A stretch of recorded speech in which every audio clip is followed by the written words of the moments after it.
Bismillahirrahmanirrahim. Elhamdülillah ve salatu ve selamu ala Resulillah.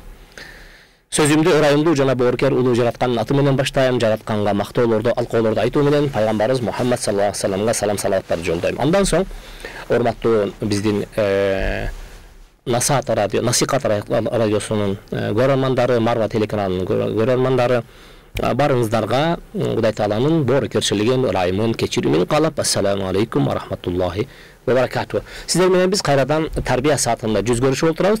Terbiye saatinde bugün biz sizler bilen öte bir maneli meselenin tegireginde söz kozgonuları görüp turarız.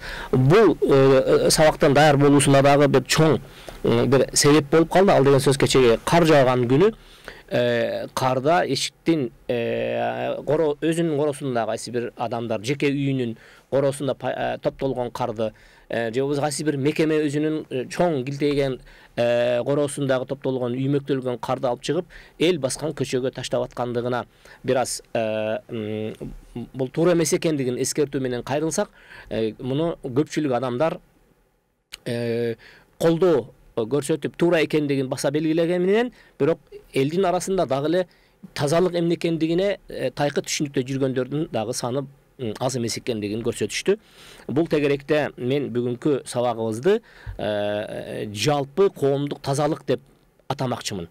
Жалпы коомдук тазалык демекчи, тазалык жеке тазалык бар, жеке гигиена бар, жеке адамдардын баягы өзүнө таандык болгон тазалыктын бардык шартын аткарышат. Тим эле колдун чекеси менен кармап, керек болсо кээ бир кишинин колунун сырты менен түртүп көрүп иши кылса, эмне десең, бул менин тазалыгым дейт.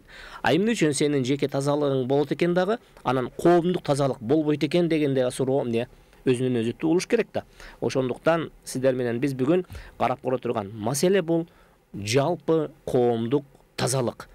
Биз жеке үйүбүздө тазалыкты сактагандай эле, биз коомдошуп жашаган учурда мен жашаган айыл, мен жашаган көчө, мен турган квартал, менин шаарым, менин мекенимдин дагы тазалыгы динибизде өтө маанилүү. Эгерде кимде ким көчө бул меники эмес, ал көчө көчөнүкү, ал көчөгө мен эмнени кааласам таштай берем деген болсо, бул чоң адашат. Болгон учурда дагы чоң каргышты өзүнө алат. Кайталап айтамын, мындай адам чоң каргышты өзүнө алат. Аны биз сөзүбүздүн этегинде дагы токтолуп кененирээк айтып өтөбүз. Келиңиздер, бул эмне болгон тазалык, жалпы коомдук тазалык эмне дегенде, бул керек болсо адамдардын күнөөкөрчүлүгүн кечире турган, керек болсо Алла Тааладын кечиримине алып барып бейишке киргизе турган амал экендигин сүйүнчүлөп, ушундан сөз баштагым келип турат. Пайгамбар саллаллаху алейхи вассалам бир күнү өзүнүн сахабалары менен чогуу отуруп калган мезгилде адамдардын арасына бир киши келип кошулду. Пайгамбар саллаллаху алейхи вассалам айтты, ушул киши эл жасабаган ишти жасады, керек болсо Кудай Таала мунун кылган амалынын аркасында өз кечиримине алып, катаачылыгын жууп, бейишке татыктуу кылды деди. Адамдар таң калышты. Я Расулалла, бул киши эмне кылганына? Таң калышты. Эмне кылып койду бул? Көп намаз окудубу, көп садага бердиби, көп зекет чыгардыбы, көп мечит курдубу десе, жок дейт. Мунун көп деле кыйраткан намазы жок. Көп деле кыйратып башка бирөөгө жардам берген жок. Болгону ал эл баскан көчөгө чыгып, элге калакат берип калган бутактын, дарактын ашыкча бутагын кесип койду деди. Ошол бутакты ашыкча өсүп турган бутакты алып коюу менен Кудай Тааладан чоң кечиримге ээ болду деди. Урматтуу бир тууганым, бул өзүнчө ашып чыгып турган, оркоюп, көчөгө жака чыгып турган, жөн эле асылып турган бутак. Жерге ташталган кар эмес, жерге ташталган мусор эмес, чаң эмес. Ал бутак асылып турган асманда. Мына ошол бутакты адамдарга калакат бербесин деп акырын жакшынакай кылып кесип алып койгондугу менен Кудай Тааланын кечиримине жетти деп сүйүнчүлөдү. Пайгамбар саллаллаху алейхи вассалам бул айткан сөздүн аркасынан адамдар сөзсүз түрдө суроо келет. Бул кантип эле адам эч нерсе кылбай туруп, анан кайсы бир чоң ибадат менен, кайсы бир чоң амал менен, кайсы бир чоң bir itaat menен болбостон бир кичинекей эле болбогон иш менен ушунчалык чоң даража менен чоң кечиримге болдубу деп да сурашы мүмкүн. Сурап атасыздар дагы сиздер. Ал эми биз ушуга токтолуп карай турган болсок, бул жерде бүгүнкү заманыбызда биз кичине көрүп калган иш Кудай астында чоң урматтуу жамаат. Биз ошо эл баскан жолдогу ташталган күздөгү жалбырактарды шыпырып салуу, эшиктен топтолгон кичинекей кумду ошол жака түртө салуу, эшикке жаап койгон карды сүрүп чыгып көчөгө таштап коюуну биз жеңил көрөбүз. Мындан жеңил жумуш жок. Мен кече TikTokко кичинекей ошол жөнүндө маалымат салсам, кээ биркилер ушундай түшүнүктүү экен, бул кар жааса дагы проблема кыласыңар, жаамаса дагы проблема кыласыңар дейт. Бул кардын жааганына тиешелүү маселе эмес. Бул карды Алла Таала каалаганда жаадырат. Каалаганда жаадырбай коет.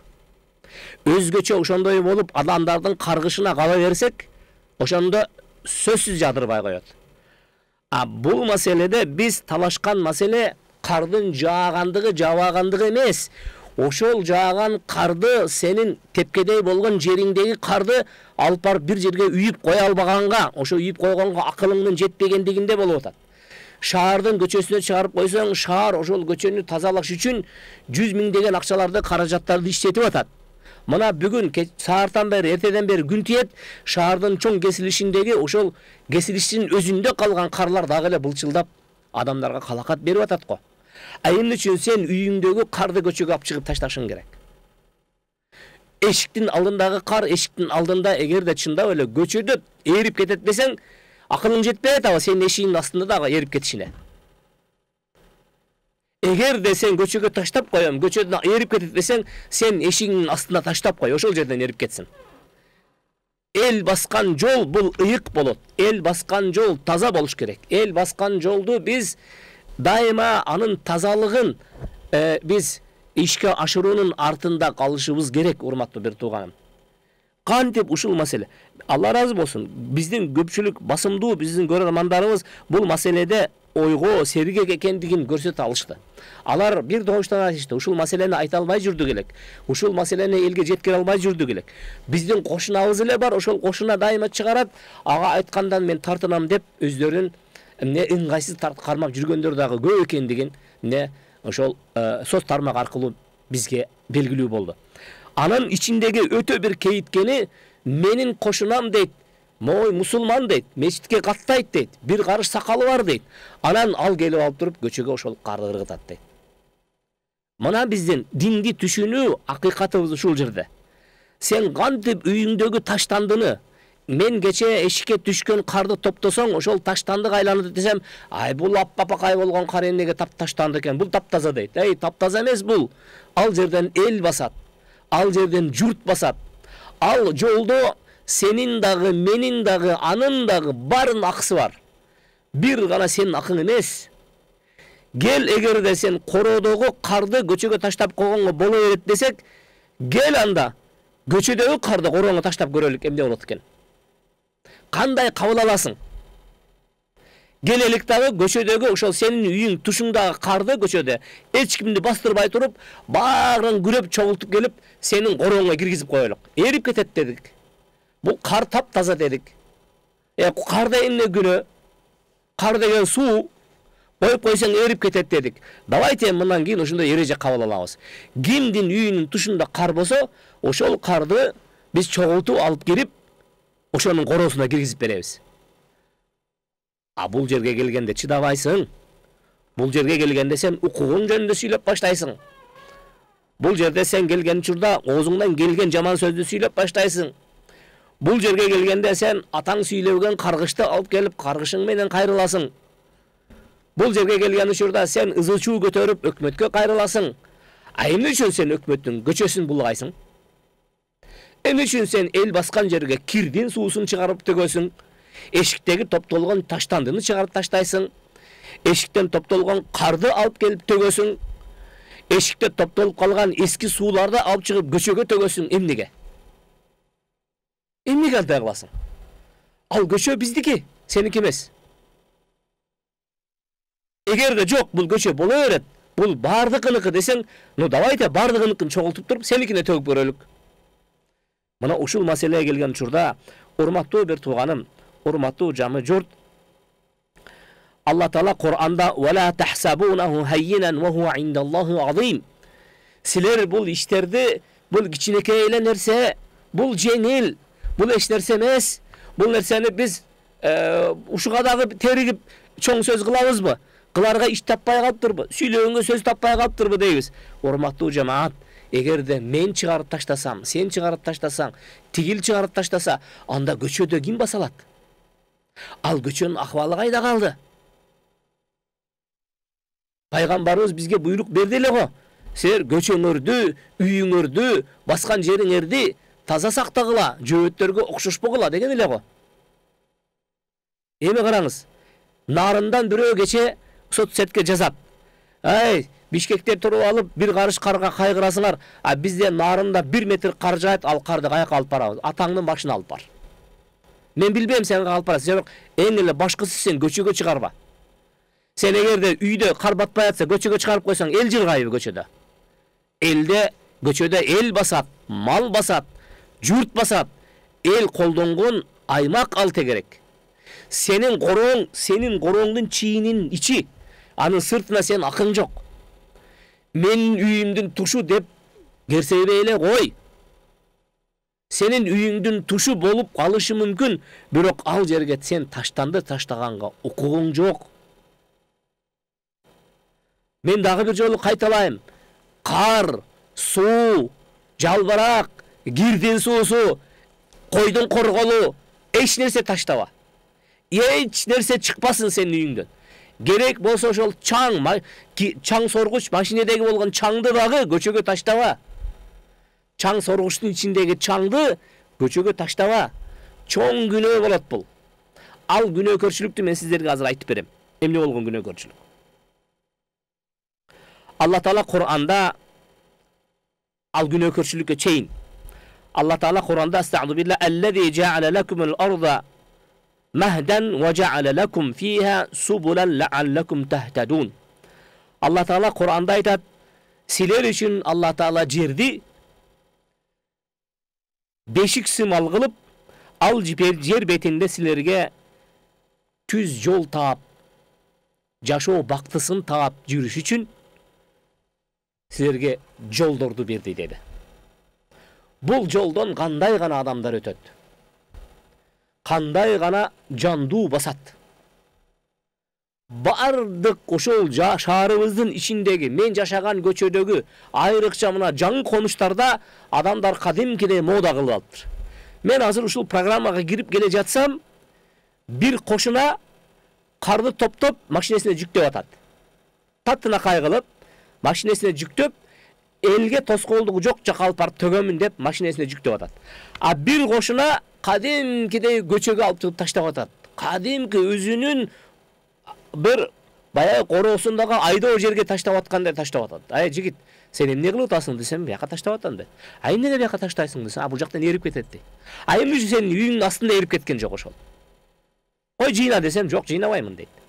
Ушул жакта постепенно эрип жок болуп кетет дейт. А сен эмне үчүн постепенно элди азапташың керек? Ошол кантип биздин парасатыбыз жетпей атат. Кантип ушул нерсени дагы биз сиздерге маселе катары көтөрүшүбүз керек эле. Биз 21-кылымда жашап атсак, ар ким өзүнүн бир тыйын аксын башка бирөөгө бергенге келгенде акылдуу, а бирок башка бирөөнүн желкесине отуруп алууга келген учурда акылсыз болуп калыш керек. Кантип? Парадокс нерсе. Башка бирөө сенин корооңо келип туруп, кошунан келип туруп, сен жака бир жалбыракты ыргытканда сен соттошосуң кошуна менен. А бирок сен короодогу топтолгон чаңды, карды машина кылып көчөгө таштап койсоң, а сен туурасың. Каяктан келген эреже? Ким берди ал эрежени силерге? Каяктан таптыңар? Кайсыл мыйзамда жазылуу экен? Же бир мамлекет силерге көрсөтмө бердиби? Мамлекет дагы бул нерсеге мыйзам кабыл алыш керек болсо. Мамлекетте ошондой мыйзам дагы болуш керек менимче азырга чейин. Болгону бүгүнкүнгө чейин ошол нерсени ишке киргизбей келебиз. Билесизби, Германияда эмне болгон эреже бар? Германияда бүгүнкү күндө сен көчөгө эмес, көчө тарапты, чоң көчө тарапты карап турган балконго ашыкча нерсени алып келип илип койгонго сен укугуң жок.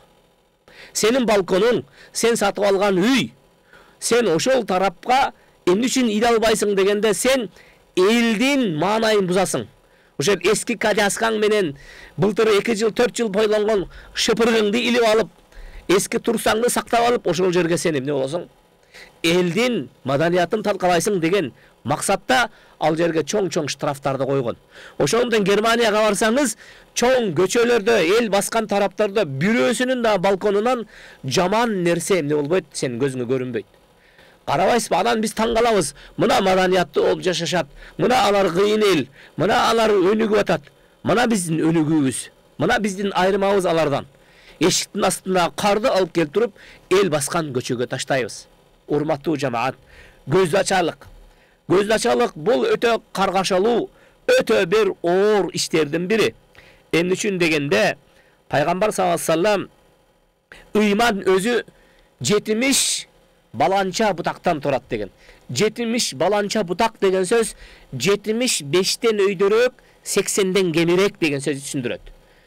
70 баланча бутактан турган ыйман, алардын эң дурусу ла илаха иллаллах, ал эми эң төмөнү көчөдө жаткан нерсени тазалап коюу. Көчөдө таш жатып калат, бөтөлкө жатып калат, дарактын бутагы шамалга тийип сынып түшүп калат. Мына ушул нерселерди алып коюу ыймандын бир бутагына кирет. Бул деген сөз ыйманыңыздын жандуу экендигин көрсөтөт. Ал эми сиз тескерисинче эшиктин алдындагы карды эл жака карап күрөп салсаңыз, сиздин ыйманыңыздын өлүп калгандыгы жөнүндө кабар берет. Пайгамбарыбыз айтып атат, ыймандын 70 баланча бутагы болсо, анын эң абзели бул эмне десе, бул ла илаха иллаллах, анын эң төмөнү бул көчөдөгү адамдарга зыян берген нерсени алып коюу. Кечеги шаардагы болгон окуяда бир билтейген мекеменин ишчилери көчөгө кар алып таштап чыгарып атканын айтып койсом, сен атын эмне үчүн айтасың деп. Эмне үчүн айтпайт экенмин? Жашырып келдик го ушул күнгө чейин. Айтпаш керек, эмнесин айтпаш керек? Ошондой бул элдиге тоскоолдук кылып аткандыгын айтпаш керекпи? Эл эмне биз уялыш керекпи? Ал элден башкача территорияны элесе, элден башкача акча киреше тапса, анан ошол карды жүктөтүп 4 метр арыраак алып таштатканга күчү жетпей калдыбы? Же элди кыйнаганга аксы барбы анын? Чоң болуп калгандыгынан, же болсо көбүрөөк акча тапкандыгынан. Же биз ага жагалданышыбыз керекпи? Ой, айтпа анын айтпа деп. Жок. Эмне үчүн айтпайт экенбиз? Муну эгерде мамлекеттик мекеме кылса дагы айтабыз бул нерсени. Себеби дегенде бул биздин шаарыбыз. Бул биздин мамлекеттик жарандык укугубуз. Бул биздин жашаган чөйрө. Бул биз баскан жол. Улуу жараткандын мыйзамы боюнча ошол жолдун өзүнүн акысы бар. Ал жолдун акысы эмне дегенде, сен ошол жолдон түз, туура, таза басып өтүп кетүүң керек. Ошол сенин акың. Ага кошумча сенин милдетиң ошол жолго түшүп калган ташты, кесекти, чуукту, бутакты, бөтөлкөнү, bunun баарын тазалап коюшуң керек. Мына ушул маданият, мына ушул жашоо, мына ушул алдыга жылуу болот, урматтуу жамаат. Түшүнбөгөндөргө өзгөчө кайрылып айтам. Түшүнбөгөндөр, урматтуу түшүнө электер. Силер дагы эле ойлоп жүрбөгүлө. Бул кар жаап калса, Кудай Таала берген жакшылык, ошол жакшылык менен бөлүшөйүн деп көчөгө ыргытпагыла. Ой, башканыкы жетет өзүнө. Бөлүшпөй эле татынакай жыйнап, топтоп, үйүп, эл баскан жерге калакат тийгизбестен, машина жүргөн жерге таштабастан, суу аккан жерге, же бир жардын башына, же бир көчөнүн четине, эч кимге зыяны жок жерге үйүп койгула, эгерде 2 метр болуп кетсе дагы. Урматтуу жамаат. Бул маселе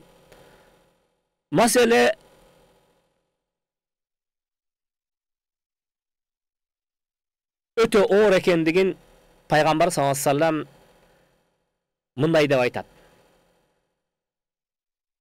Жогору жакта улуу жараткандын бир аятынан, Курандан бир мисалды алып келет дагы. Алла Таалага бул аяттын мааниси ушундай. Ушул аятты пайгамбарыбыз окуп берет. Алла Таалага пайгамбарына зыян берүү үчүн аракет кылгандар жер бетинде зыянкечтик менен алек болгондор дейт. Алар эмне кылат зыянкечтик менен? Алар адамдарды өлүмгө жеткирет, адамдарды азапка жеткирет, жолдорун тосушат, тоношот. Аларды мына ушул дүнүйөдөгү тапкан азабы катары ушул ишти жасап жыйынтыгында Кудай Тааланын азабына жеткирет дейт.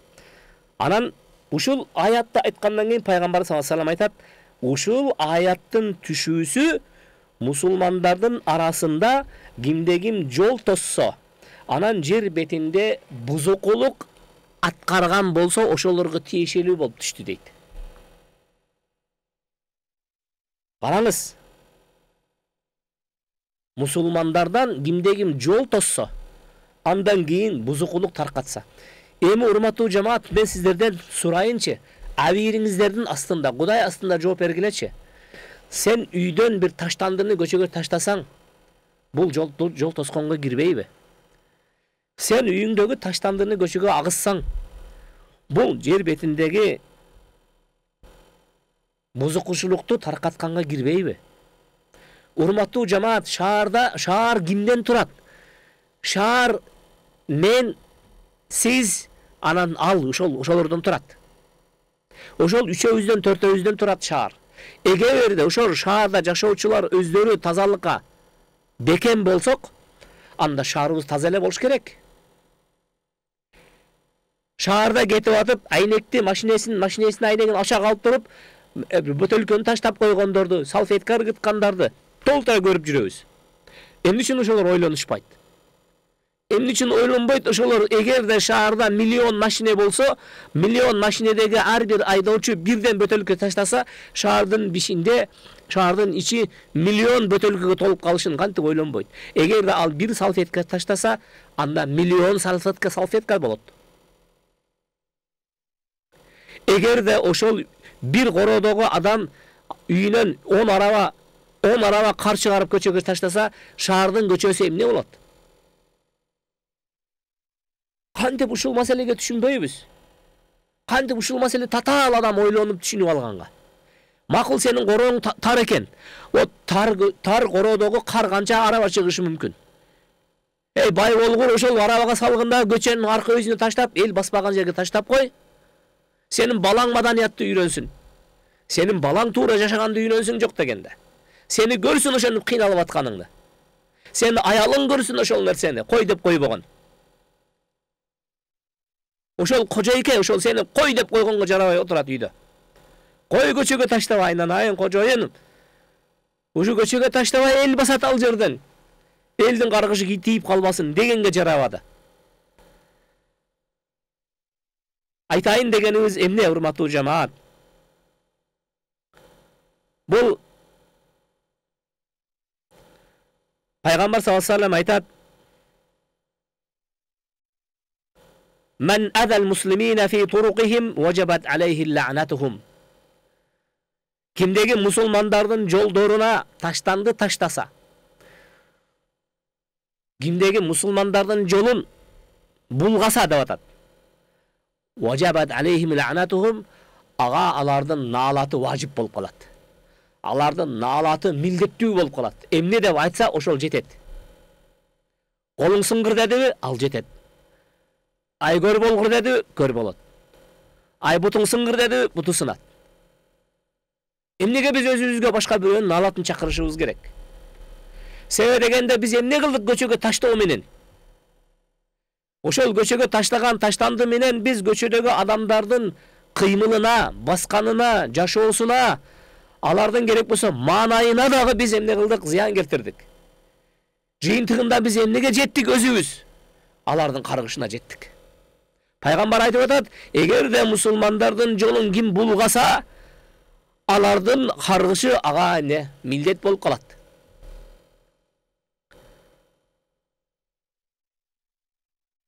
Пайгамбар саллаллаху алейхи вассалам айтты: "Эй, калайык журт, эки наалатка калган адамдан абайлагыла, ошолордон болуп калбагыла" деди. Наалатка калган экөөнүн бири болуп калбагыла деди. Сахабалар сұрады: "Я Расулалла, наалатка калган кимдер экен алар? Айтчы, алар кимдер экен, биз да билелик дагы, билип алалык, ошолордон болбойлук" деди эле. Айтты Пайгамбар саллаллаху алейхи вассалам: "Кимде-ким адамдар баскан жерге, адамдар көлөкөлөгөн жерге булганыч таштаган адамдар" деди. Пайгамбар саллаллаху алейхи вассалам ушул хадисте "Мен ятахалла" деп айтат. Ятахалла деген сөз ошол жерди булгап коюуну айтат.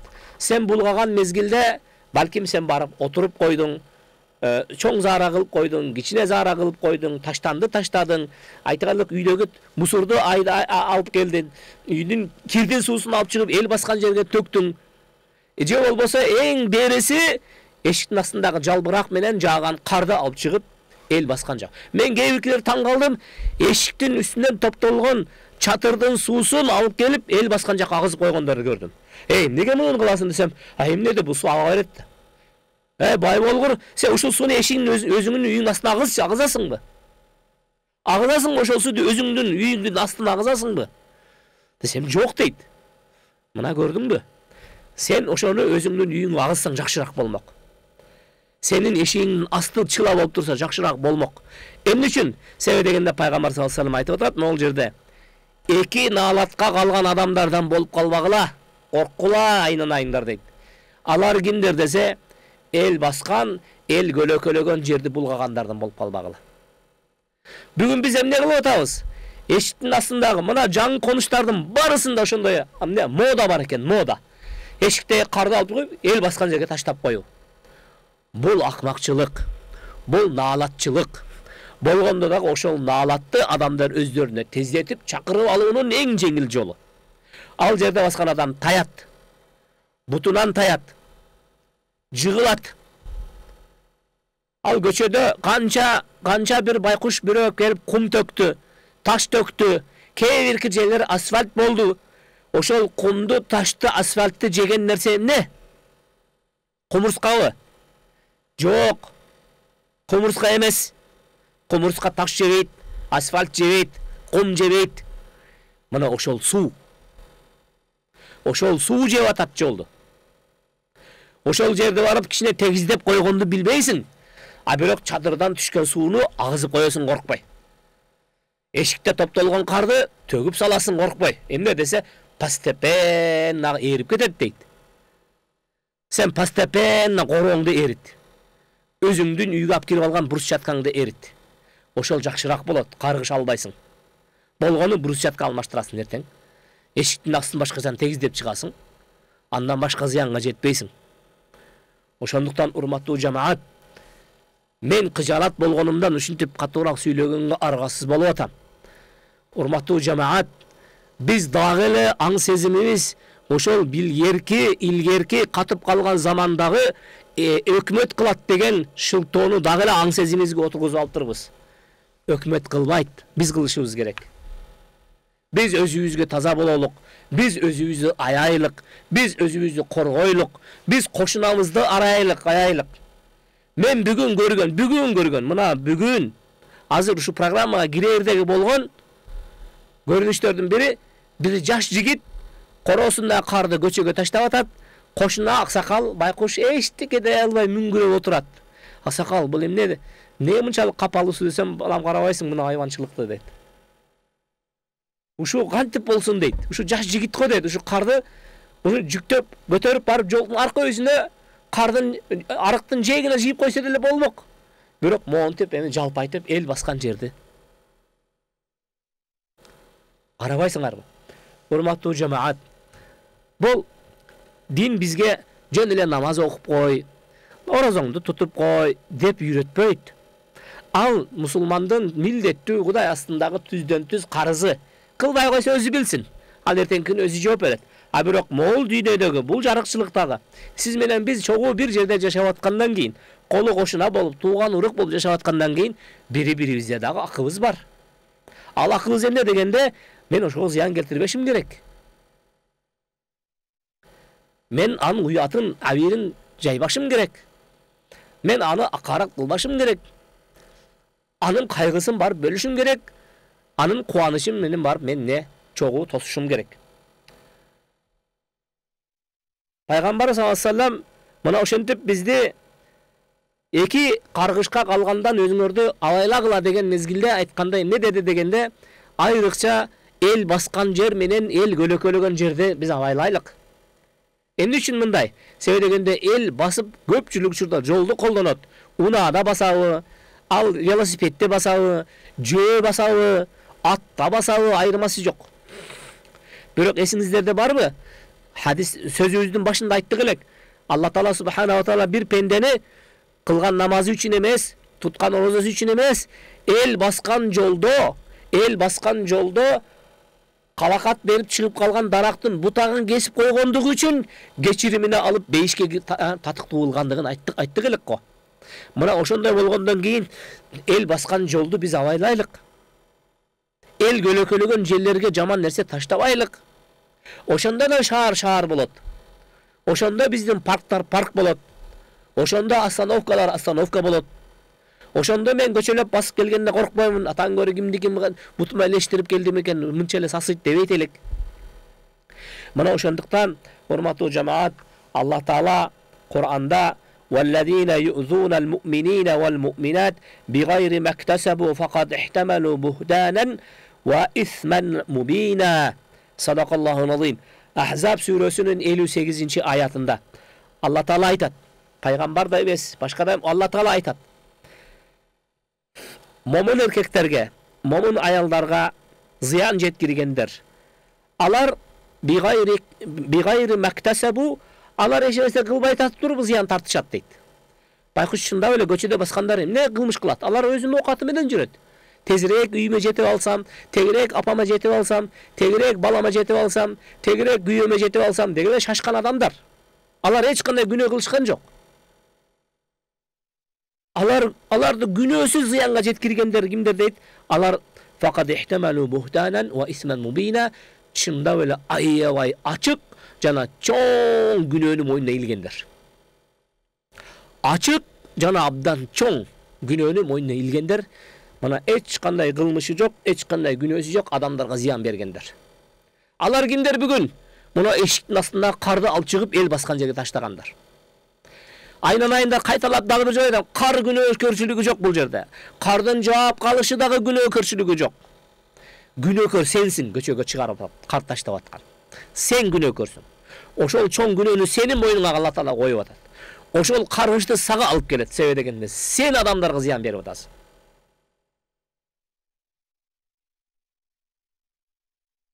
Пайгамбар саллаллаху алейхи ва саллям айтат: "Мен рафа'a хажаран минат-тариq", кимде-ким жолдо жаткан бир ташты же бир таштандыны алып койсо, кутибат лаху хасана, ага Алла Таала бир сооп жазат. Ва ман канат лаху хасана дахалал жанна, ал ошондой жакшылык болот. Бир жакшылык болсо дагы керек болсо аны бейишке киргизгенге жарай турган жакшылык болот. Сен ошол эшигиң астындагы карды эл баспаган жерге таштап коюп ушул жакшылыкты албайсыңбы? Ушунчалык эр азамат экенсиң, ушунчалык элдин жашоосун жеңил көрөт экенсиң. Жеңилдет да барып көчөдөгү карды алып койгандан көрө. Машиналар каттай элек мезгилде күрөктү алып келип туруп, ошол жолду эмне кылып кой? Күрөп ары чыгарып кой. Күзүндөсү жалбырактарды шыпырып кой. Шамал үйүп келген чаңды, топуракты сен кырып алып кой. Эң биринчи чатырыңган түшүп аткан сууну арыка көздөй агыз. Арыка көздөй агызганга акылың жетпейби? Анда сен чатырыңды шамал алып кетет. Чатырыңды шамал алып кетет. Себеби дегенде сен ошол чатырдагы суу менен элдин жашоосуна зыян келтирип атасың. Элдин жашоосу сеникинен кымбат. Сенин ким экендигиңе карабайт. Сен бай бол, сен мансаптуу бол, сен бийликтүү бол.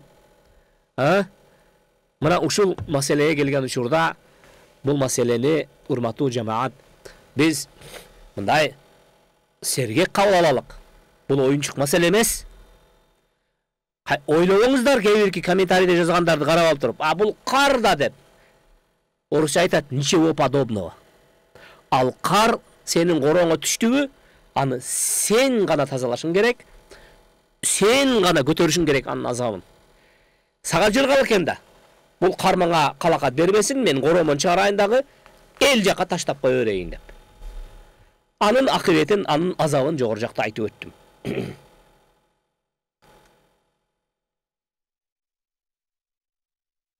Андан кийин, урматтуу жамаат,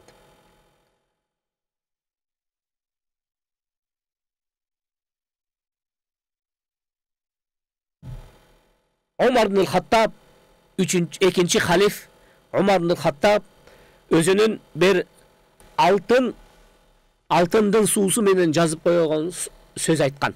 Халифачылык кылып, мусулмандардын аймагын башкарып турган мезгилде. Ошол мезгилде ал киши Египетте турган. Ал айтат, жок, Мединеде турат экен. Мединеде турган, Меккеде турат экен. Меккеде турган мезгилде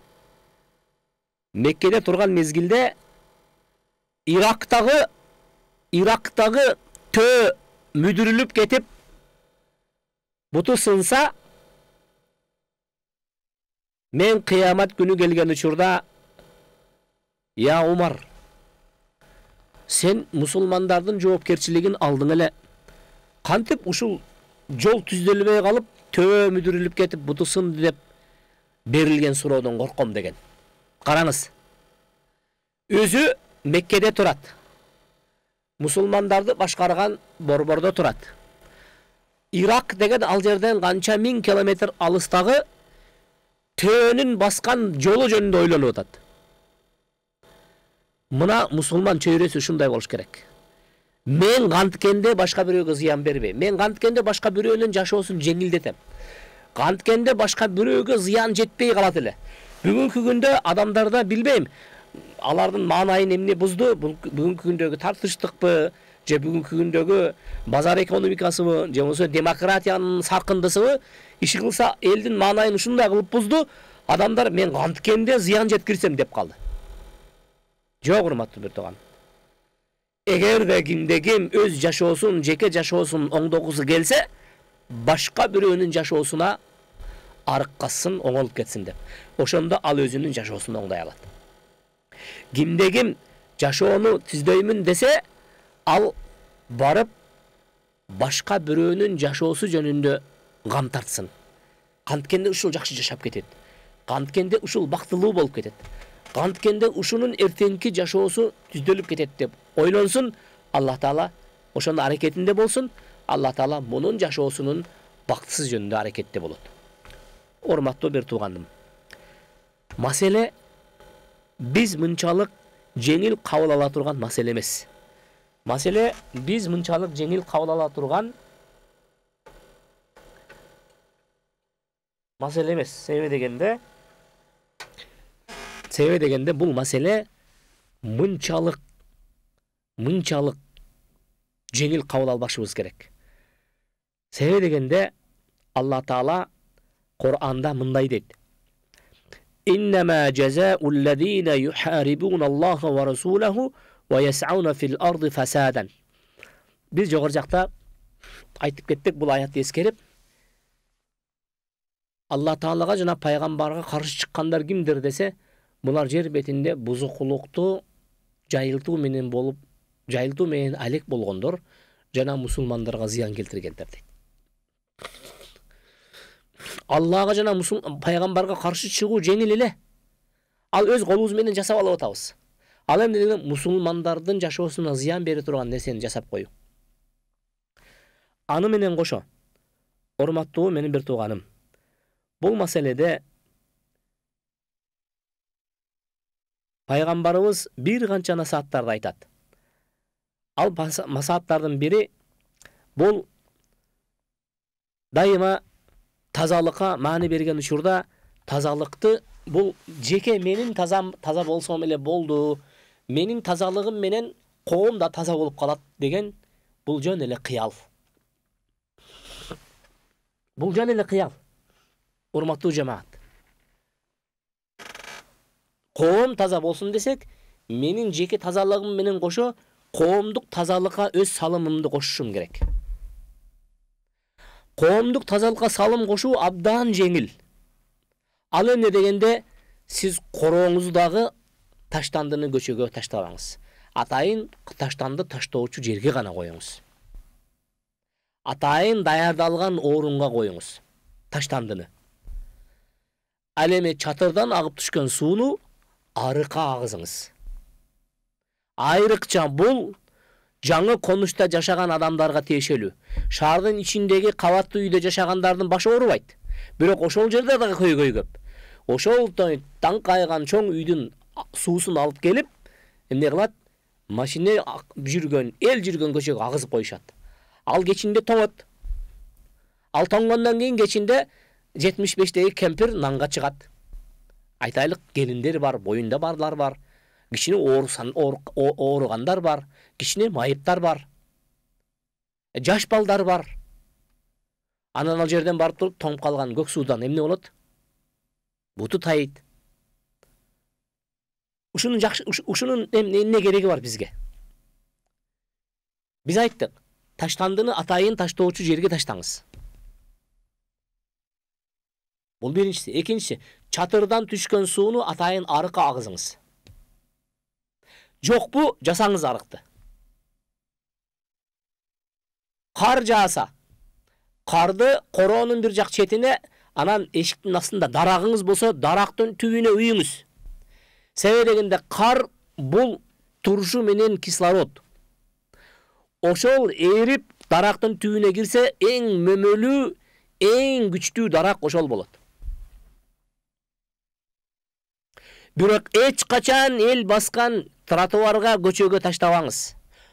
Бул шайтандын сөзүн таштаңыз, көчөдөн эрип кетет да. Бул көчөдөн кетип калат да. Бул шайтандын сизге салып аткан эмнеси? Шыбырагы. Үчүнчүдөн, жалбыракты, кирдин суусун. Эшиктин алдында бир аз эле чаң чогулуп калыптыр, мен көчө жакка таштап койсом, көчөдө жок болуп кетет дебеңиз. Айрыкча келинчектер, кожойкелер үйдөгү чаң соргучтун чаңын алып чыгып көчөгө моонда кылып туруп эмне кылбагыла, учурбагыла. Бул дагы силерге алып келе турган чоң зыян болуп калат. Ойлобогула. Силер кичинекей деп аткан иш Алла астында абдан чоң.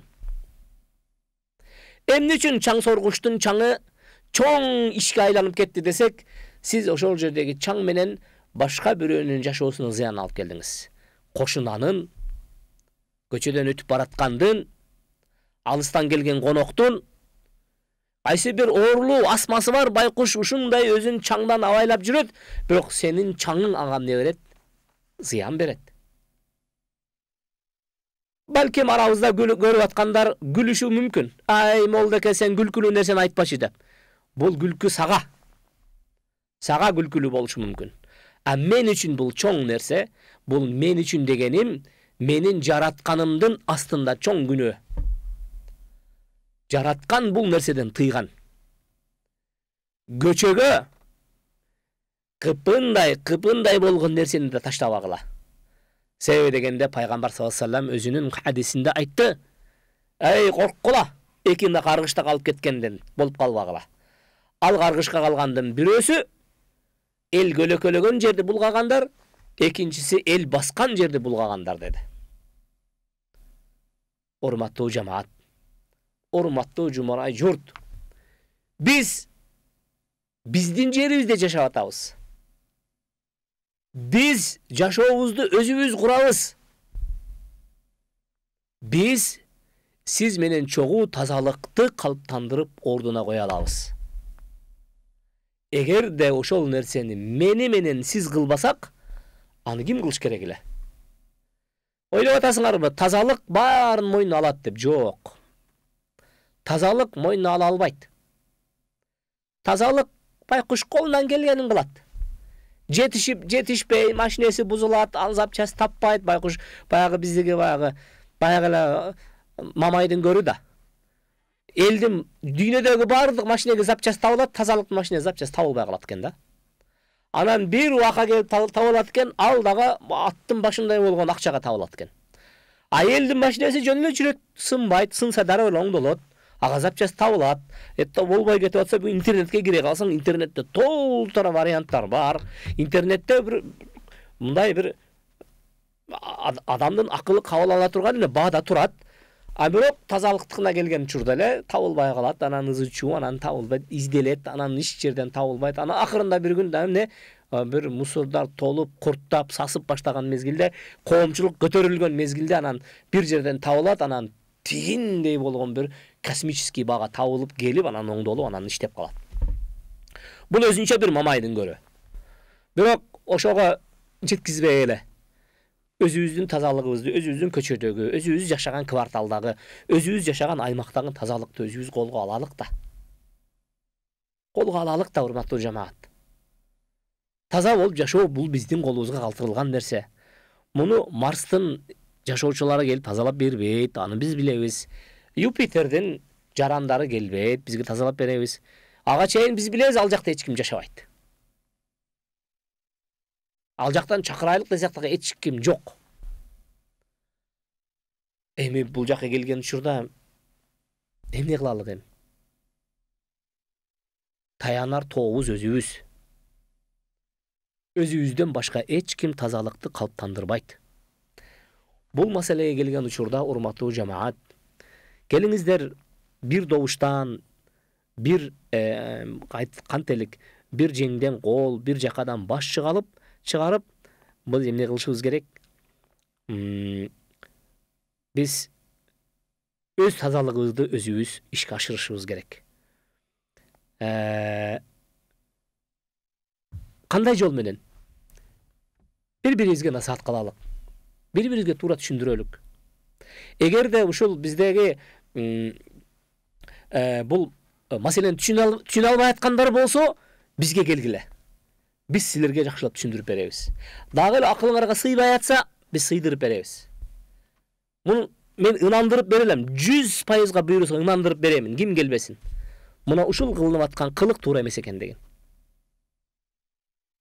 Комментарийга жазбай эле койгула.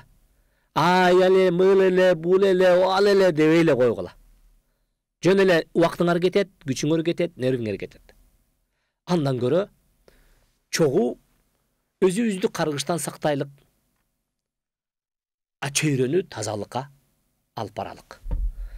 Анда эмесе, урматтуу биздин көрөрмандар, урматтуу биздин угармандар, биздин түз эфирге келгендер, көпчүлүк адамдар салам айтып, кайсы бир суроолорун узатып атышат. Мен алар нерсеге кайрылып жооп жазганга мүмкүнчүлүгүм болбоду.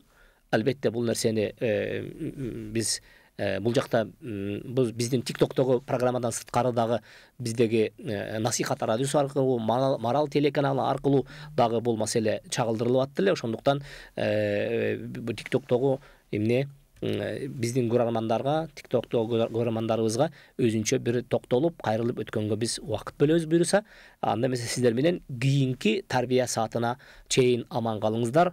Ассаламу алейкум ва рахматуллахи ва баракатух.